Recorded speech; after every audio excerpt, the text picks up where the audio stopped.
In today's video, I'm going to teach you how to add a custom domain in Systeme.io. We'll go through the process from opening the website all the way to the DNS configuration screen, so you can connect your own domain to your Systeme.io account in a clean and professional way.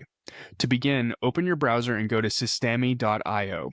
If you're starting from a search results page, simply click the official Systeme.io website to make sure you're on the correct platform.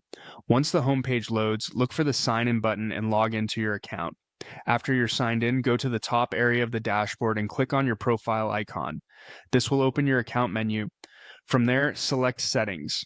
This is where Systeme.io keeps the main account and website-related configuration options. Inside the settings area, find and click on Custom Domains.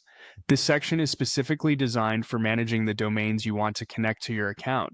If this is your first time doing this, the page may look mostly empty except for the option to add a new domain. Next, click on Add Domain. A field will appear where you can enter the domain you want to connect. Type in your domain carefully.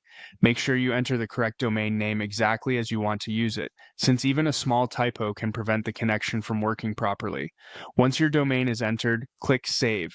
This confirms the domain inside Systeme.io and tells the platform that you want to start the connection process.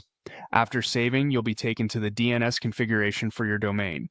This is an important part of the setup because it contains the DNS details you need to use with your domain provider. In other words, Systeme.io will show you the records or configuration information required so your domain can point to the platform correctly. At this stage, take your time and review the DNS information carefully. You'll want to use these exact values when updating your domain settings with your registrar or DNS host. Accuracy matters here because if the DNS records are entered incorrectly, your custom domain may not connect successfully. One helpful tip is to keep the Systeme.io DNS configuration page open while you make the updates, so you can copy the details exactly as shown. Also remember that DNS changes can take some time to propagate, so it's normal if the domain does not start working immediately. And that's how to add a custom domain in Systeme.io, up to the DNS configuration stage. Once your DNS is correctly set, your domain will be on its way to being fully connected.